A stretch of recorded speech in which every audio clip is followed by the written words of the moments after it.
जय माँ सरस्वती।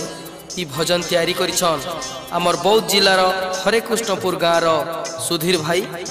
गीत के लेखिछन वृंदावन मिश्र, संगीत देइछन त्रिशूल भंजा। गीत के गाइछन माधव भाई। विशेष सहयोग हरेकृष्णपुर गाँव सुब्रत, रंजित, बलराम, देवाशीष, सुधीर, विष्णुपुर विष, सिरज, पीत, विज्ञान आउ फकीरपुर नव जगन्नाथ। विशेष सहयोग तुषार गुरुजी बौद्ध। और ये गीत के रेकर्डिंग करिछन मोर मामू शुभु मामू। धन्यवाद। बिना पुस्तक धराम देवी श्वेत मराल वाहिनी विशालाक्षी महामाई विद्यादात्री नमस्तुते विद्यादात्री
श्वेत पद्मा सोना गोमा मोराड़े होना केभे तुई कहा के तो नहीं करी मना श्वेत पद्मा सोना गोमा मोराड़े होना केभे तुई